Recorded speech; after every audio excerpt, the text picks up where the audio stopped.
Lawmakers have passed sanctions legislation against Iran, a law that is set to remain in place for 50 years. So why is Kyiv doing this, and what kind of impact will it have? To find out more, we are joined on the set by our chief foreign editor, Robert Parsons. Rob, let's start with these Ukrainian sanctions. What's it all about? Yeah. Well, we've just been watching that report there from Gulliver in Kyiv. That's what it's all about. It's the fact that these Iranian drones are being used by the Russians to devastating effect in Ukraine. Many people have been killed. A lot of damage has been done to infrastructure. 1,200 plus Iranian drones, according to the Ukrainians, have been used in their country by the Russians over the last year. And we've seen this month has witnessed a big intensification of the use of drones by the Russians, at least 18 waves of attacks since the beginning of May. And over the last 24 hours, we've seen 3 waves of attacks. We heard Gulliver again reporting on the damage that was done overnight. 31 drones, apparently most of them, 29, were shot down. But there were other missiles as well, cruise missiles and ballistic missiles used. But it's the drones that the Ukrainians are focusing on, because it's increasingly to the drones that the Russians have been focusing.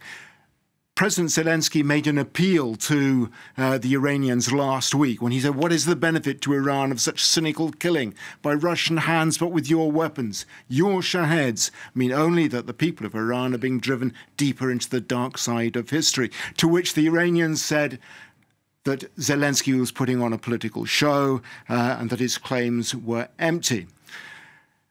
He responded to that by putting this bill to the Verkhovna Rada, the Ukrainian parliament, which was passed, which imposes sanctions for the next 50 years on Iran. So that will involve no transit for Iranian goods through Iran or through Ukraine or through its airspace. Sanctions on trade, tech, finance.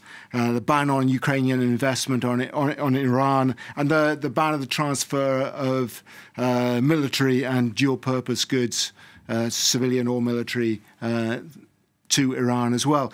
Is this going to have a big impact on Iran? Probably not. You know, the EU, the US and others already have sanctions in place. It hasn't had that big an impact on Iran's behavior. And there's no doubt, too, that Iran will continue to use its link across the Caspian Sea. Very convenient because NATO doesn't have access to it, US doesn't have access to it, to transport from the port of Amirabad in the south to Astrakhan and the southern part of Russia, as many drones as the Russians are happy to take.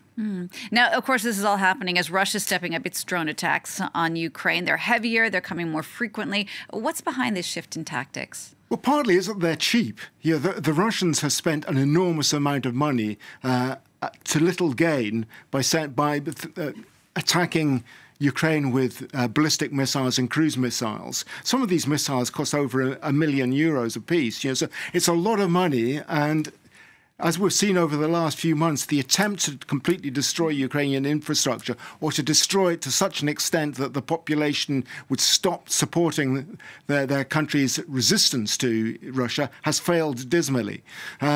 Drones are much cheaper to use, a fraction of the cost. They're not necessarily terribly effective in ones and twos and threes, but when you send them in waves, even if 85%, as is frequently the case, get shot down, if 15% get through, that's still damage that's being done.